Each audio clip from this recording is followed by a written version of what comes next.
Kwa Badwam TV Badwam so yedani te kotegwu ase na wochofo free mu nkranhye nsem adwuadai odi amaye dedu so no Adom TV Badwam kase nsem ne do so ne etodwa mu bi ya wo betini okuani bi ato nananom nsia do afoforo enso epra ne mu eden yebekọ nkwanta south ne akohwe nia ekoso na ya boram wo bono mantam ne mu ya otwene krom ya wajama north mensin ne mu nso sun won mo kwan no nyenti mpanifomra emeye ma won eno ne nsem bi na no pay mede bro Adom TV Badwam kase wo share live on Facebook/Adom TV extra Go TV channel 119 DSTV 280 ko YouTube ubenya Adom TV ewa Adom TV 2 bididi afia amankwa tamaklu afia ni DMT said nsem ni chiremo ankasa etie enipa baako etu aka no amoato na nanom nsiedo ya wo yokuani ewo brawoko community no emu obaako nso pra no emu eden ni nyina ye menteme ho ase a ekoso ewo nkwanta south mensin no emu wato ye mantam ewo oti mantam no emu na Adom TV kase ama no bofo adu ho no mo ne ekoso wo ho Adom edeba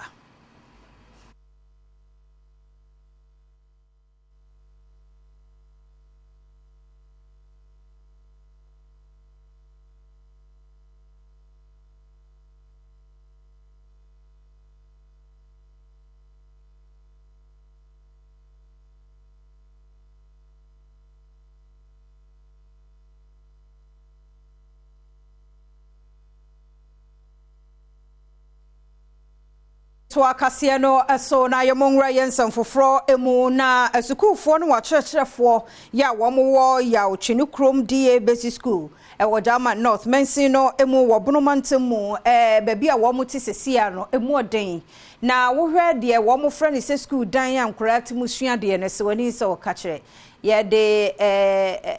abenua ena aguso aye no rufi na se nsuo to amane awie bo amane enye kura nti womo sufrem penifo so womo mra emeboa wo agise nkita chiniye se nsuo to a ntena dani nga na nkora ni nyina babeboa ba no side sei na me ma bie chiniye na asinso na omugumanim etoso bie no wo kira ade a aponche a ono wanya heat no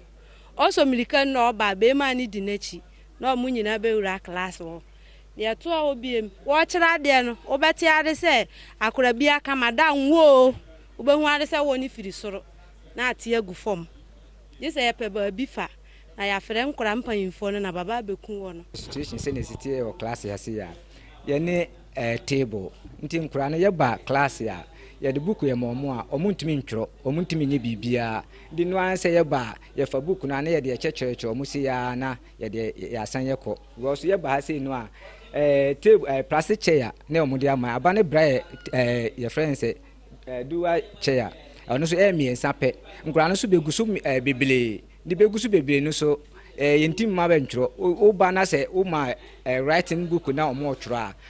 omo tworo no nupa no begusu bebele gi se wo yi bi firim adesuafo bi a wone amane bo ne twetwe nkomo no de to nanim se wonum ede wadesua no ekuduru classes anhwe yi a enya de se wonum betimi ato aso esan se je se wonante kwantenten ekọ ekurofufuro mu ansana wonum etimi akonya JHS adesua ano so ha adwene pa ne senti wode adesrade ato abanye mu se omisi JHS block ema wonum wo school mu honom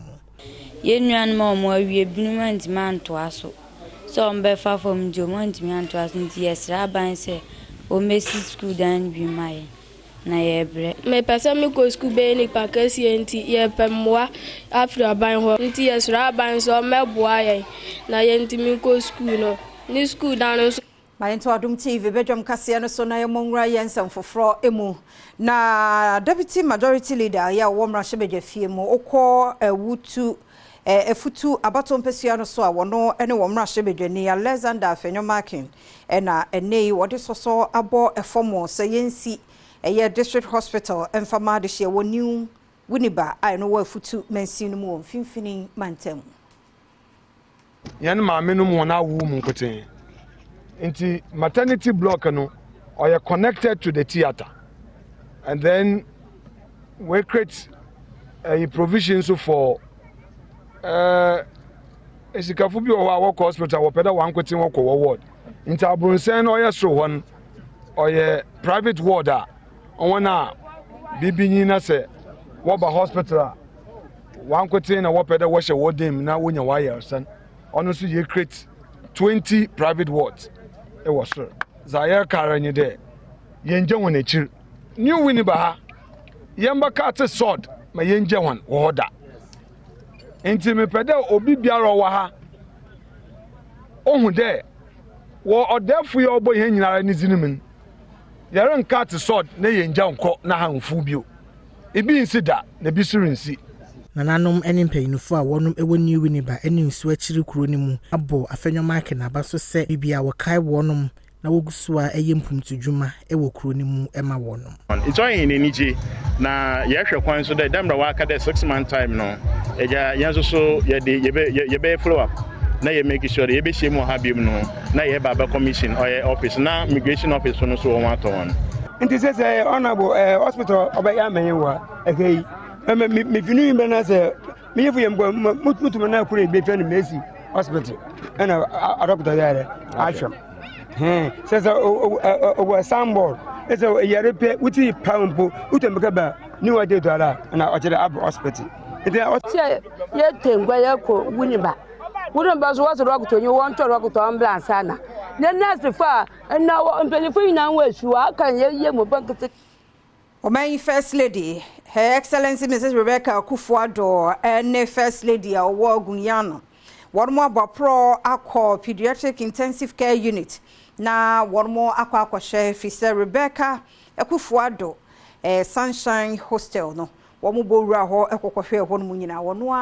Ecoco BA, ano, Nancy also Ocohenia, Ecoso, Ewoho. Omukɔhwɛ ye ene ne ekoso no onsa ye won mado ye de ne bi ekeka ho adom kase etoso yi Kenny Rebecca Akufo-Addo ene Guyana man mampanyini ho Kenny Aya Ali Akọ Pediatric Intensive Care Units Piku ene Rebecca Akufo-Addo Sunshine Hostel asuye mienu nyina ewo Kulebu aban ayaresabia honom mampanyini ho Kenny Rebecca Akufo-Addo ankasa ena onyamoa odisiye sebeya obenya bia pa ahwenkwada Nafi, awofo a wode wo ma ba yaresabia hono mo no so no obenya baby papa ede wonti ato otayenti a wonom kɔbɔ nto anyina gina se pese wo hwɛ tebia saa suye nyina ewo mu esanse efiri bra wonom siye ema mampanyin hu kani Rebecca Akufo-Addo ekobia no no wonom nhyedan kɔ honom enkɔhwɛ se de wonom dwumadi esitie ewo honom wonom ɛbɔ nto ani wiye no wonom san ede niama bi eye asuye mienu nyina adoye Ajerifo ye wo so mazi wa santimante mu ebo mampani adodanko Akufo-Addo ne naban no esobo so omonye hwe emfama ye so mazi fo no wo adwuma mom na ne wo mabegu no nti ama wo asetena mu no ayeden ebi ni Adom TV kase edi nkomo yi ti ade enye kra to be frank edwuma de enye na nado abese edwuma no first no ko yi nyoma duty a utia no we dey compare na masa enye nti yeso ya ntoto nyoma ni mu a aho kire beba oni bo hye bia de mai ready why no ye betu anso ka onye bibia wa na bo hye ni nyina mba o ka say if you ha ko yeso be obesi hospital amai anu kwa wansi 8 years skana oni ko so ko fa ne ma no poto no ni board the skana ko fa ne ma no adentia ndi njawo de ko so ma ne de enye ndi esire ye lo John de man ma say so we tire magisi for ye ka dia we tire ye ka dia yesu bi tire waka NDC amanyokuo ya John Dramani Mahama edi wonum animu no ekiremu se afimpinu ene adunu nan wonum ani swade hunu enkrata manifesto no saa hawo ye adwadefui ede atodwa nyina no obehwe na waka ho asem ewo mu wo kiremu se adwumade NDC amanyokuo ne ye ya wogya itumi mu ema MPP amanyokuo no wanum entumi ansomu yi a wase bibia na yenuanom omo kan se amambo edafom Inti I say incompetent administration. Na omo de omo ba. Ombe magana dani suru ahimemu. Enada. Ena sisa Ghana for adwen. Ena om say okay, yensu yankoje ya home. Abra ye fi abaibu. Na dollar to the cedi 4 cedis. Obia etibi yin nyoma. Etuono almost 200 dollars samre no. A obi ka kire say yɛbɛsesa from taxation to production. From taxation to production. And so we share now. I feel na taxation and many Ghana for a chain de bia. Enti ye ni mo how e damoso. Because say your abemu ye bomodin abesiesi akwan ya e wo magazine ha kakra. And so and me Ohene ya wo breman wo swami abato mpesia no so asante ayabafo kotei kutin srama ese wo momentum no emu wo hunu hwe development bia mai mfie nsunie no enti no wo de toto kanema mpani John Dramani Mahama de ho a na so ni sesokora enti na wo so wo msa to aba no de ma John Dramani Mahama no oba ebeto annyuma pa no a no oye ne so year 2024 San ya na meka se yempaye etare His Excellency John Dramani Mahama echi sene nyame be na dom na wasan ababe fana konwa me nkanokwa efri se yenim ne otumi ye obeche mu kakra bi no osesa Ashanti region your hospitals, schools, roads, woyebi ekonimu papa sebe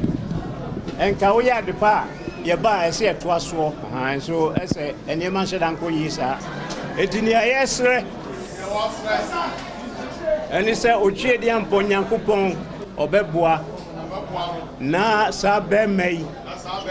wasan ya ba be so oman no mu na odi akwanimu John Dramani Mahama ile etu franka ama NDC amanyuku no wahya ahemfo nyina abose se wosan nya tumi bediman subiom a obeboa ama wono mu kuro no etumpon beye damionu ni ene ba Ashanti region ye ne friend of building Ghana to ye na yi nim se afi abato afi December bosumimu ye beto aba nti NDC se ne ye nde bia ye you feel say tememufo eto abamao say ye di to me on sa say be di on mine kan a som na awokosum omo na say awokosum ni panso a e wo say wonhu ne eda na koma so no etimi asom ni ye. Into 2020 Director of Communications war presidency one so na MPP amanyoko na you know say one parliamentary candidate wutu senya west abato mpesua so Eugene Ahin na wasinkete said ye obeye bia be madwumabuo abato mpesua no so no wobeye na de aka nyina ne sa adehye de tumi no ebe mano no aye omra hyebedwani Adom TV etwaso in a commission library membe gina ha enka inyama muntumenye because of votes minye dama ibakoren ansana we fido we na we masama orokodo awa hade agenda 111 100 bed district hospital ayesi awo small landing area hon inyama bebre wo ha yare amemori shimpa de ye MPP fo na yetsina igwanodo a yezi mpuntu eba ewutuman mwari shimpa minjinzi de party bi aba ha why nyama America ama ewutuman da apart from MPP for nti yina I believe the 2024 elections no anye there ami bodom MPP and adam NDC there be ode ehwe ipakro botum why ewutuman aboa ewutuman ana ode ehwe ami amigina he na maka metum hu esi ode ewutuman nen kanko na mehwehwe ana na mehwehwe onye hwie biom ana na mehwehwe nananom ahemfo bi a wonom ani amane boni twetwe nkomo no ekire mu se impumtudwuma bi a Eugene Ahin ekire se wono enenam no so a woye yi ewo abaton pesua no so honom no ama won ho adwiri won pa ahemfo yi bi ahyebo se wonom betai na chi se de be yi a obetumi edi nkunim wa abato ni mu no wakoso aboa impumtu ewo awutu senya west abaton pesua no so na se nkunim di ne ba wafa na wakeka nyina no waye ne sa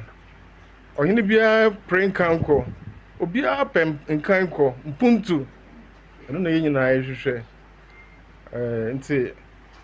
ye bompai mo na nanum nyina tai wachi sanya ne awutu west enu kra ye din soma ye wa pa this one kaso obegina man kan yan say won wini awie na to no oko